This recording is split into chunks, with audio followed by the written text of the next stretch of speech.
Este programa tem apoio cultural da CNM, Confederação Nacional dos Metalúrgicos.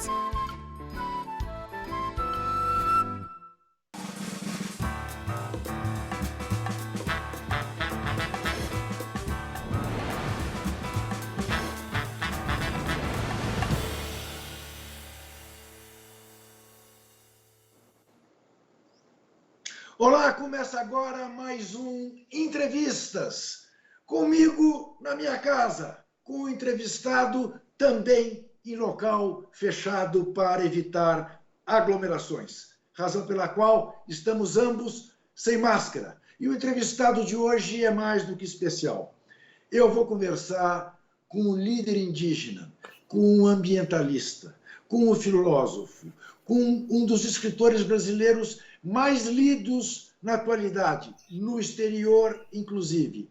Eu vou conversar com Ailton Krenak.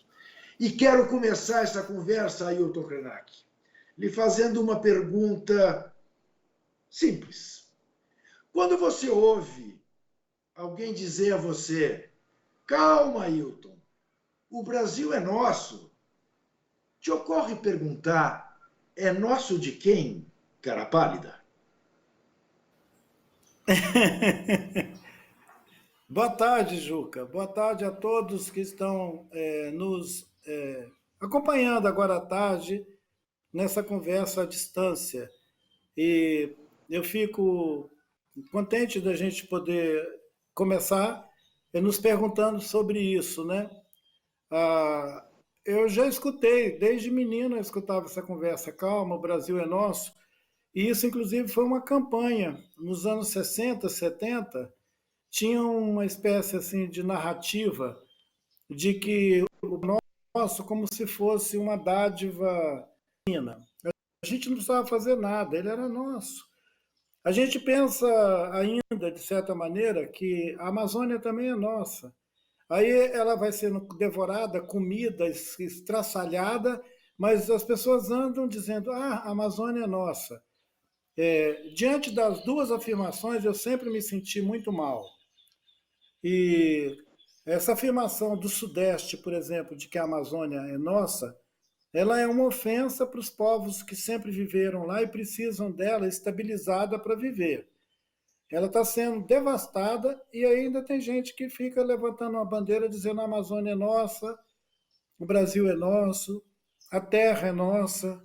Então, assim, essa ideia é confortável de pessoas que recebem dádivas do céu, elas me fazem observar essa frase que está aí na sua estante. Deus prefere os ateus. É isso. E para quem eventualmente não conheça Ailton Krenak, eu vou voltar no tempo, vou voltar a 1987, quando um discurso de Ailton Krenak na Constituinte abalou as estruturas do país e serviu, sim, grandemente para que os direitos indígenas fossem consagrados na nossa Constituição. Vamos ver um trecho desse discurso. E eu espero não agredir com a minha manifestação o protocolo dessa casa,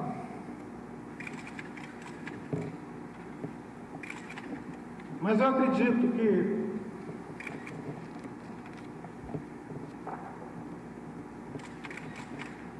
os senhores não poderão ficar omissos, os senhores não terão como ficar alheios a mais essa agressão movida pelo poder econômico, pela ganância,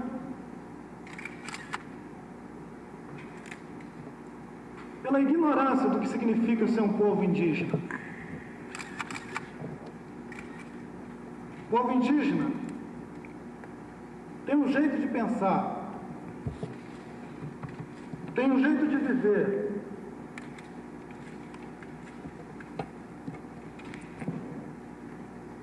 tem condições fundamentais para a sua existência e para a manifestação da sua tradição, da sua vida, da sua cultura, que não colocam em risco e nunca colocaram a existência sequer dos animais que vivem ao redor das áreas indígenas, quanto mais de outros seres humanos. Eu creio que nenhum dos senhores poderia nunca apontar atos, atitude da gente indígena do Brasil que colocou em risco, seja a vida, seja o patrimônio de qualquer pessoa, de qualquer grupo humano nesse país. E hoje nós somos o alvo de uma agressão que pretende atingir, na essência, a nossa fé, a nossa confiança de que ainda existe dignidade, de que ainda é possível construir uma sociedade que sabe respeitar os mais fracos, que sabe respeitar aqueles que não têm o dinheiro para manter uma campanha incessante de difamação, que sabe respeitar um povo que sempre viveu a revelia de todas as riquezas, um povo que habita casas cobertas de palha, que dorme em esteiras no chão, não deve ser identificado de jeito nenhum como um povo que é o inimigo dos interesses do Brasil, inimigo como os interesses da nação e que coloca em risco qualquer desenvolvimento.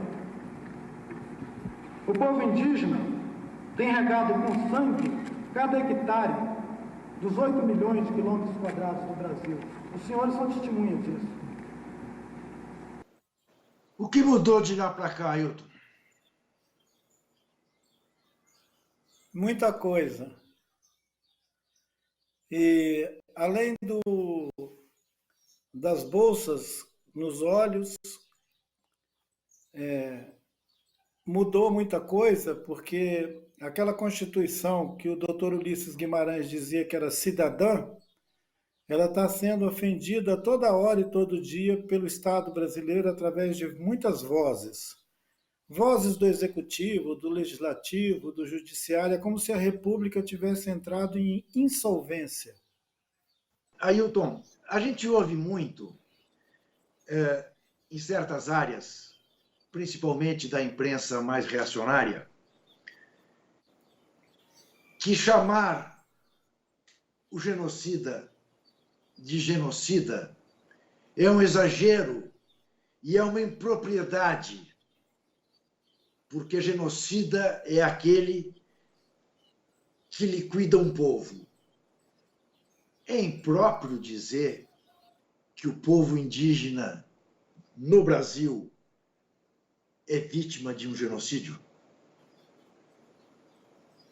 Bem, foi lançado ano passado, durante a pandemia, um livro que é um trabalho muito interessante, que ele inventaria todos os ataques que foram feitos contra povos nas Américas, na América Latina, né, nessa ameríndia, e a autora, a Moema Weiser, ou Weiser, ela, nesse livro, ela chama o livro de Genocídio Americano, onde o Brasil contribuiu grandemente na sua colônia e depois, até recentemente, numa prática constante de etnocídio, que é o impedimento das expressões da vida de um povo, onde você anula aquele povo. É um etnocídio, no caso dos povos indígenas. E o genocídio é quando ele mata. É muito interessante observar que essa história ela é longa, ela não começou outro dia e ela é desde o século XVII. A ocupação das Américas é feita no sentido de banir os nativos e colocar outros povos, colonizar. E a colonização no Brasil ela é estável. Então, o genocídio é uma política continuada do Estado brasileiro. Juca, sabe uma coisa interessante? A história diz que houve um genocídio na Europa, quando milhões de pessoas foram levadas para campos de concentração e foram aniquilados. Aqueles corpos foram aniquilados. Isso não significa que aqueles povos, no sentido de nações, todos foram aniquilados, mas uma grande parte sofreu esse dano e é chamado de genocídio. Então, se aquilo foi um genocídio, é hediondo, por que esse americano é relativizado? Evidente, você tem toda a razão. E eu queria que você respondesse a Elisa Strognoli, que é do movimento de atingidos por barragens, sobre a questão da poluição dos rios no Brasil. Olá, meu nome é Elisa, eu sou integrante da Coordenação Nacional do Movimento dos Atingidos por Barragens. No próximo dia 5 de novembro se completam 6 anos do crime da Samarco, da Vale, da BHP, lá em Mariana, e no próximo dia 25 de janeiro do ano que vem são 3 anos do crime da Vale em Brumadinho. Até hoje os atingidos e as atingidas por esses crimes estão lutando para ter algum direito reconhecido, e o que nos deixa mais indignada é ver que quem coordena todo o processo de reparação, quem coordena todo o tratamento com os atingidos é a própria empresa criminosa. Então, quem comete o crime é que depois vai coordenar e vai tratar dos direitos das vítimas, numa total inversão de valores. E, além disso, quando a gente olha para os lucros que a Vale tem tido nos últimos anos, a gente vê que, infelizmente, o crime compensa para essa empresa e que ela vem conseguindo transformar o sofrimento de milhares de famílias em lucro, Eu gostaria de perguntar para o Ailton Krenak, que é um profundo conhecedor dessa situação, primeiro, por que a sociedade naturaliza um absurdo como esse? E segundo, o que é que a gente pode fazer para transformar essa realidade? Obrigado de você lembrar desse evento que vai completar 6 anos e que deixou em coma o Rio Doce, que os Krenak chamam de Uatu. Cantam para ele, conversam com ele, ô Atu Miareré, ô Atu Miareré, dizendo que ele tem águas boas, que ele dá comida para a gente. Esse rio está em coma. Ninguém paga isso. Isso não tem como retribuir, não tem como compensar isso. Mas a ideia estabilizada na nossa sociedade é que o espetáculo não pode parar. E o espetáculo é o mercado, é a mercadoria, é o capitalismo. E nós estamos sentindo na pele essa erosão. Quando a gente não tem um rio que passava 500 metros do seu quintal vivo, é porque já está chegando pertinho do seu corpo também ser aniquilado. Nós estamos sendo abastecidos com caminhão-pipa, que traz água aqui na reserva indígena. Eu sei que quando alguém pensa, aquela comunidade vive lá na aldeia deles. Aí as pessoas devem pensar, nossa, que coisa mais bacana, eles vivem na aldeia deles, eles devem ter uma floresta, deve ter rios, pássaros, deve ter uma vida assim, na natureza. Acontece que nós estamos numa natureza totalmente calcinada por essa violência do garimpo, da mineração, essa predação, a pecuária ao nosso redor, toda essa erosão da qualidade da vida, ela está afetando exatamente essas centenas de famílias que ficaram aqui isoladas por um rio contaminado. Até hoje nós não podemos usar a água do rio. É claro que tem gente que vai insistir que o rio pode ser aproveitado, pode ser utilizado. Eles estão cogitando, inclusive, de fazer mais uma barragem no corpo desse rio em coma. Seria mais ou menos como você visitar alguém numa UTI e falar, que tal a gente cortar o braço dele para ver se ele melhora?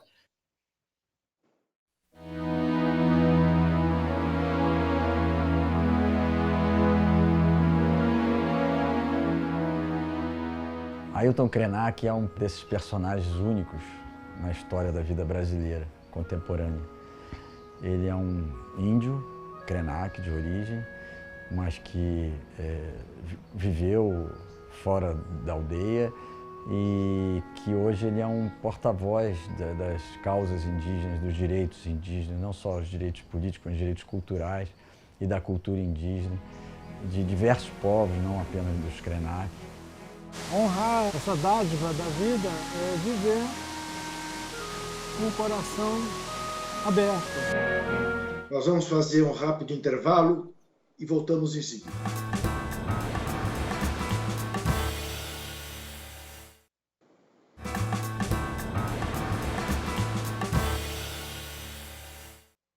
Eu converso com o líder indígena, com o filósofo, com o ambientalista, com o escritor Ailton Krenak. Ailton, uma coisa que sempre me incomodou, e eu fui colega de faculdade de Beto Ricardo, do ISA, e sempre foi uma batalha convencer até setores progressistas da urgência e da importância da causa indígena. Eu me lembro de um amigo comunista que dizia que na questão indígena ele estava com o general Custer, aquele da 7ª Cavalaria que dizimava os indígenas norte-americanos. Sempre em nome do progresso, em nome da produtividade. Eu te pergunto, pelo menos entre os setores progressistas, depois de verem manifestações como nós vimos agora, recentemente, mais de 6.000 indígenas em Brasília, lutando pela questão da demarcação, pelo menos entre os progressistas, essa é uma questão bem resolvida? Principalmente entre os progressistas, não tem como ser bem resolvida, porque o lema da nossa bandeira é ordem e progresso. Os progressistas, eles querem comer a terra, eles acham que a terra é uma plataforma extrativista que, independente do regime que tiver no governo, ele tem a obrigação de promover o tal do desenvolvimento. Lá naquela minha manifestação que vocês trouxeram, quando eu pintei o rosto de preto, eu estava dizendo que nós não ameaçamos o desenvolvimento de nada. No entanto, nós continuamos sendo perseguidos como se a gente fosse um estorvo.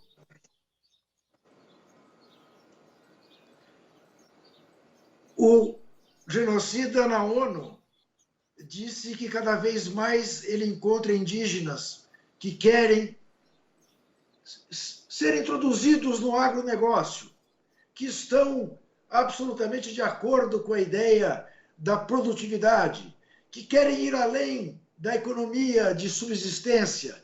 Como responder a mais esta mentira? Provavelmente ele só anda onde tem esse tipo de gente. É possível, é bem provável.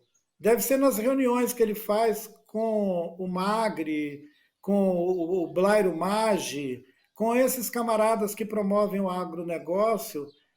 Sempre pode aparecer um convidado indígena lá para dizer que concorda com eles. Isso é possível. A gente não pode imaginar que todas as pessoas indígenas estão fiéis à sua herança cultural e querem respeitar a sua ancestralidade, os valores próprios da sua cultura. Muitos ficam fascinados com essa gente acenando com tratores, aviões e grana fácil. Aliás, esse pessoal que está no governo, eles gostam de uma grana fácil. O Ailton, deixa eu retomar uma questão, porque a nossa diretora, Isa Chedi, me chama a atenção para eventualmente dirimir algum mal-entendido. Quando eu me referi aos progressistas, eu quis me referir à esquerda brasileira, e não, evidentemente, aos positivistas que seguem cegamente, não é, a ordem e progresso de Augusto Conte, que está na nossa bandeira.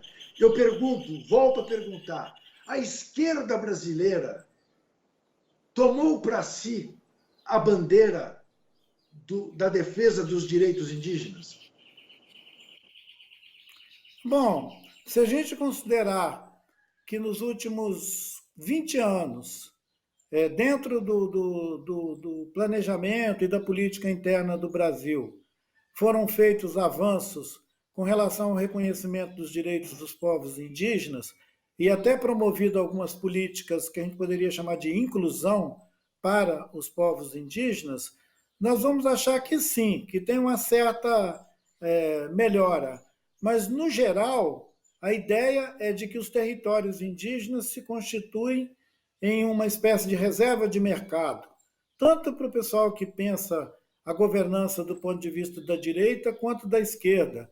É bom a gente não se esquecer que Belo Monte foi construído em cima dos territórios indígenas e os indígenas foram duramente atacados por uma experiência de governo que não era propriamente de direita.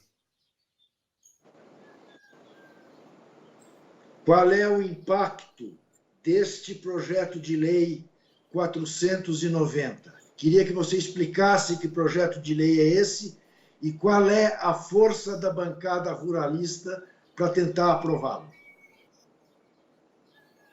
Esse projeto de lei, ele integra uma série. Outro dia, alguém mostrou a lista de projetos de lei que estão embaralhadas e que, de acordo com a composição das bancadas do Congresso, uma ou outra carta do baralho é lançada a público. Junto com o debate sobre o marco temporal, acharam que era oportuno também liberar geral o fato de que particulares pudessem tomar posse, reivindicar, ocupar terras públicas. Então, seria uma espécie de o último avanço privado em cima do patrimônio público da União, porque as terras que os povos indígenas ocupam, as unidades de conservação, os parques nacionais, eles são terras da União, são terras públicas. Elas deveriam ser patrimônio da comunidade brasileira toda. Tem gente que prefere sugerir que os índios são proprietários dos seus territórios. É mentira. As terras habitadas pelo povo indígena é da União, assim como um parque nacional, assim como essa área que tem aí, que abastece São Paulo de água, a Serra da Cantareira, tem algumas áreas ali que não podem ser apropriadas particularmente porque elas precisam ser mantidas como reservatório. Os territórios indígenas também têm essa natureza. Nós ocupamos sob uma proteção da Constituição. Esse decreto, ou esse projeto de lei que quer virar uma lei, ele pretende regularizar a invasão de terras. Ele é chamado, inclusive, de PL da grilagem. É um projeto de lei que vai regulamentar a grilagem numa espécie de saque, de incorporação de milhões de hectares de terra ao patrimônio privado de algumas empresas e principalmente de alguns indivíduos. Isso está assolando muita vontade de pessoas que têm dinheiro ou que têm arma para ocupar terras, criar uma situação de fato em Rondônia, no Mato Grosso, no Tocantins, no Pará, e que alguns meses depois eles vão entrar em juízo, vão judicializar o caso e vão dizer que tem um projeto de lei que diz que eles podem reclamar a regularização fundiária. É muito curioso, porque ele foi produzido de uma maneira muito articulada com a ideia do cadastro ambiental rural no Brasil, esse CAR. Tem uma obrigação que era muito bem-vinda, que foi vista com o socioambientalismo, achou que bom, agora todo mundo vai saber quais são as terras privadas e quais são as terras públicas no Brasil. Aí dispararam um instrumento que era um instrumento de cadastrar as propriedades rurais. Esse PL ele vem para embaralhar tudo, é para ninguém saber quem é dono de nada e proporcionar a grilagem. É isso que é esse projeto de lei. A gente tem que questionar e perguntar a serviço de quem que nós continuamos a perpetuar práticas coloniais ou colonizadoras de relação.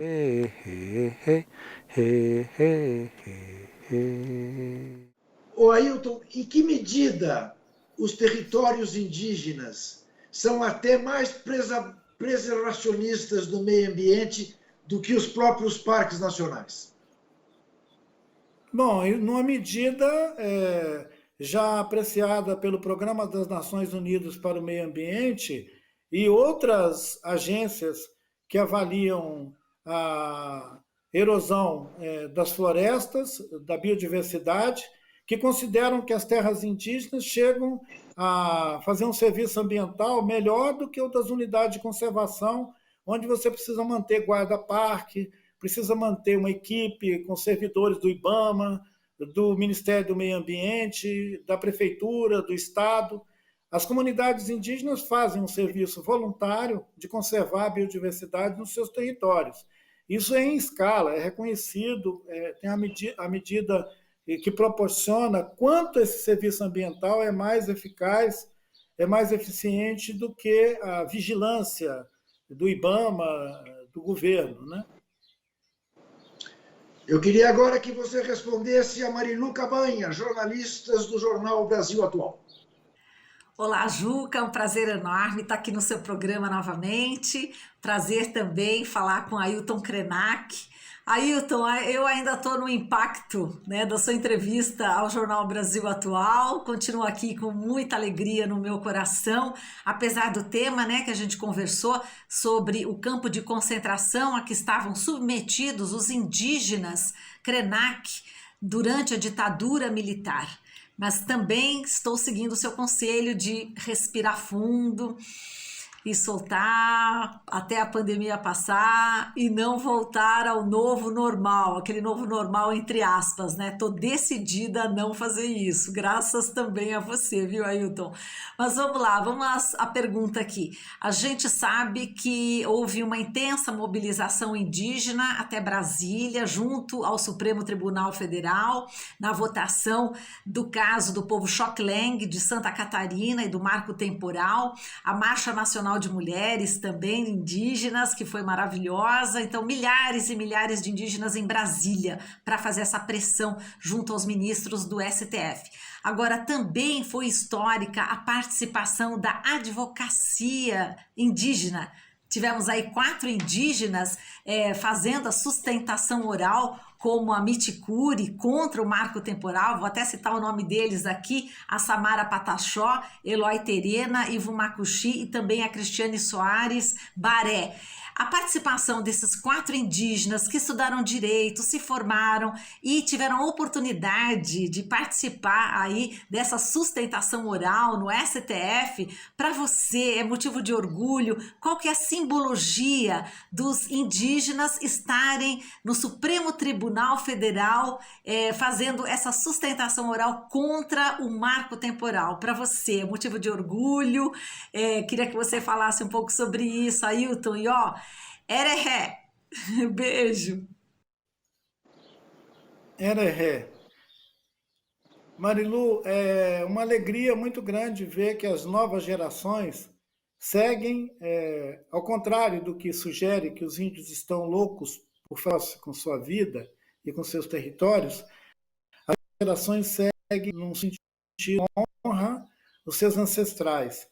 É muito bonito ver esses jovens, eles têm menos de 30 anos e estão muito preparados, se dedicaram a esse engajamento e a conhecer também as leis, conhecer a complexa engenharia jurídica, né, do sistema jurídico. Não é fácil, é um território árido, e eu fico muito feliz do Eloy, né? Eu fico muito feliz também dessa... vocês têm 2 advogados, 2 advogadas, o que mostra que para os nossos povos a importância de equiparar a presença de gênero é tão relevante que denuncia a diferença entre nós e os advogados, digamos assim, das empresas, que é um monte de homem com suas maletas de 10 quilos cada um, com seus sapatões, que eles parecem verdadeiros gladiadores quando entram em cena. Os nossos advogados, eles acreditam que eles estão advogando em nome da Mãe Terra. E eles fazem isso com uma confiança e uma serenidade admirável. Eles estão de parabéns. Obrigado por você ter mencionado o nome dos homens e mulheres indígenas que estão cada vez mais tendo que assumir essa defesa dos direitos indígenas. O que, de certa maneira, é uma resposta ao momento que nós estamos vivendo, mas que não seria o ideal, porque o ideal é que esses direitos fossem respeitados e nós não tivéssemos que passar por essa virtual integração.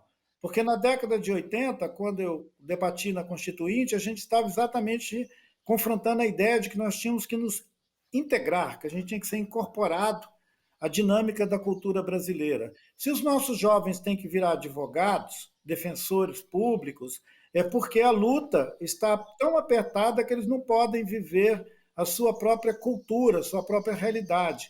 Eles estão tendo que sobrepor ao seu cotidiano a formação na universidade, a especialização e uma constante atualização sobre o que são as leis feitas para tomar os nossos territórios. Antes do próximo intervalo, o ignorante aqui ficou com inveja. O que significa erré? Erré. É uma saudação na língua, uma saudação na língua Krenak, Juca, e ela quer dizer bom dia, ela quer dizer tudo bem. Erré. É uma saudação. Vamos fazer um intervalo e já voltamos.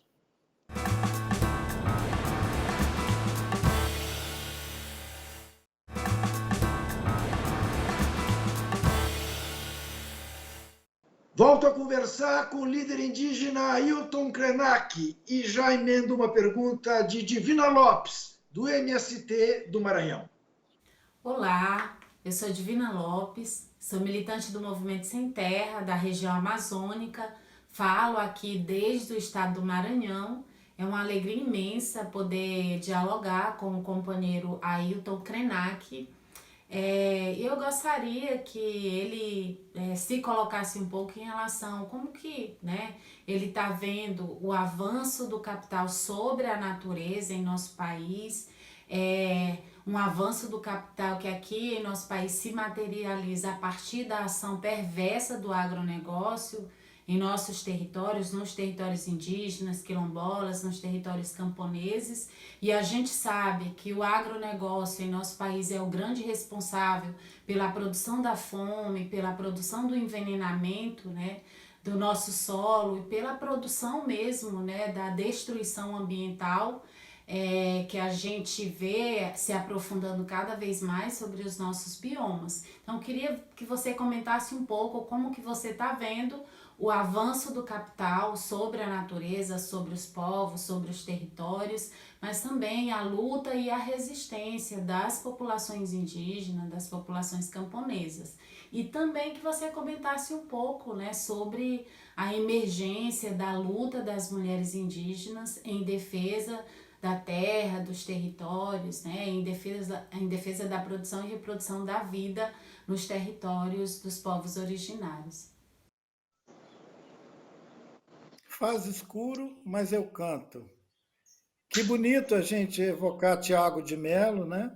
E lembrar que, para além do agronegócio, a mineração, o extrativismo florestal, as madeireiras, a substituição da floresta por monocultura, tanto voltada de alimentos, que é uma falácia, para a produção das monoculturas, como o eucalipto, outras espécies que estão ocupando os territórios, concorrendo com os lugares de produção de alimento, invadindo, inclusive, campos e aldeias indígenas, criando no campo, acelerando esse fim de mundo, né, que o capitalismo se apropria dos nossos territórios como se fosse uma plataforma extrativista. As comunidades quilombolas e as comunidades indígenas, as outras tradicionais, os ribeirinhos, aqueles que vivem da coleta, do extrativismo tal,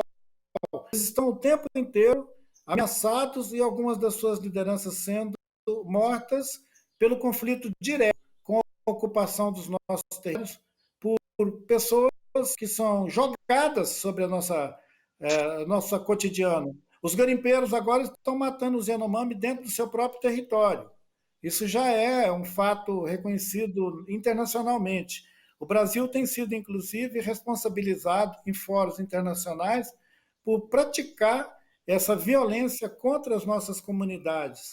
Você lembrou muito bem a presença das mulheres indígenas e o protagonismo que as mulheres indígenas têm assumido nessa luta, talvez seja exatamente porque a circunstância, tanto que as nossas irmãs, as nossas mães, as nossas filhas estão tendo que assumir também essa frente de luta, que historicamente foi assumida pelos homens, né?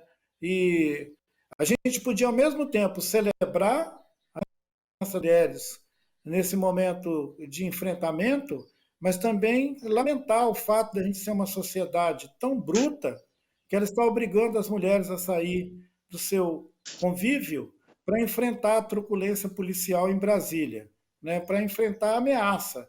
É bom não nos esquecer que durante a última estadia em Brasília, o pessoal do governo, os bolsonaristas, cercaram o acampamento indígena e ameaçaram jogar bombas, botar fogo, e diziam, vamos passar o fogo nesses baderneiros, qualquer coisa desse tipo. Então, nós estamos mesmo diante de uma situação de alto risco para as famílias. A gente não pode minimizar isso. Sabemos que debate que ainda vai se estender por algum tempo, mas quem dera que a gente pudesse se livrar de um governo violento e antisocial com a efetivação de um impeachment contra esse governo. Mas parece que ainda estamos muito tímidos em relação a isso.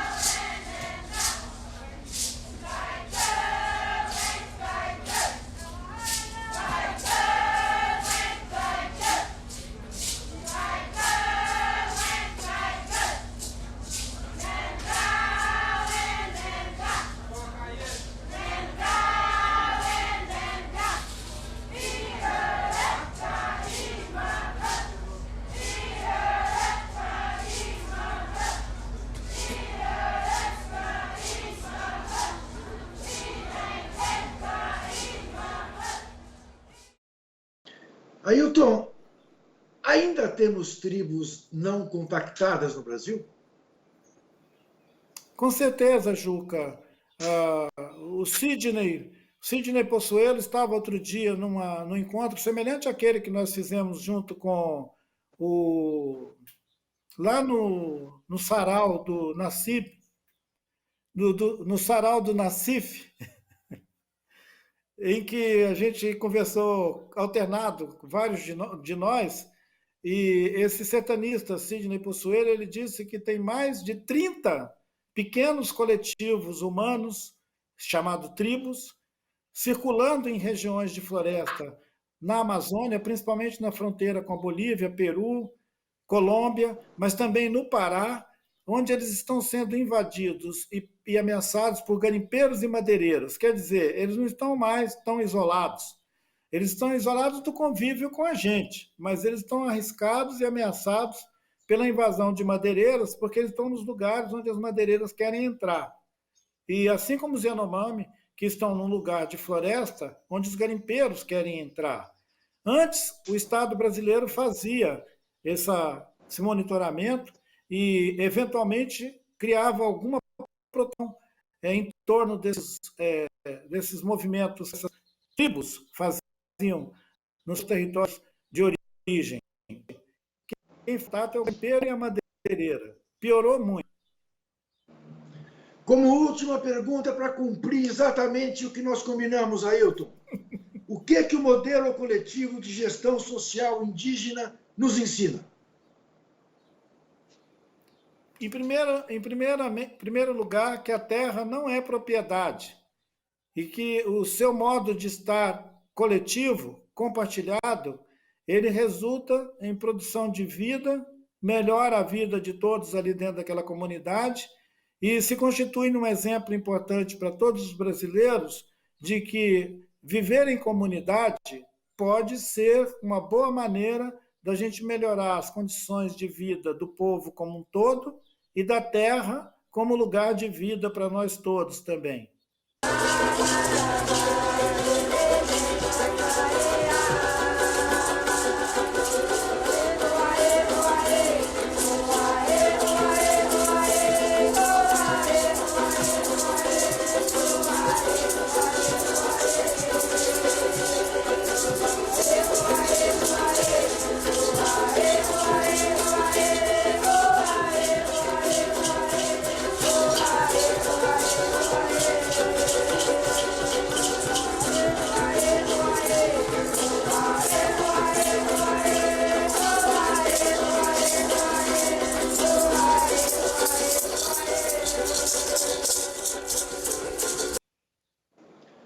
Ailton Krenak, eu lhe agradeço muitíssimo por essa entrevista. Conversar com você é dessas coisas que a gente bota no currículo, eu vou botar no meu. A quem nos vê, agradeço a audiência. Lembro que quinta-feira que vem estaremos de volta, 9h30 da noite, no canal 44.1 da TVE São Paulo, e na TVT São Paulo e na TVE de Salvador, na Bahia, também às 9h30, às terças-feiras. E lembro também, e não poderia haver exemplo melhor, vivo, do que Ailton Krenak, que desesperar jamais.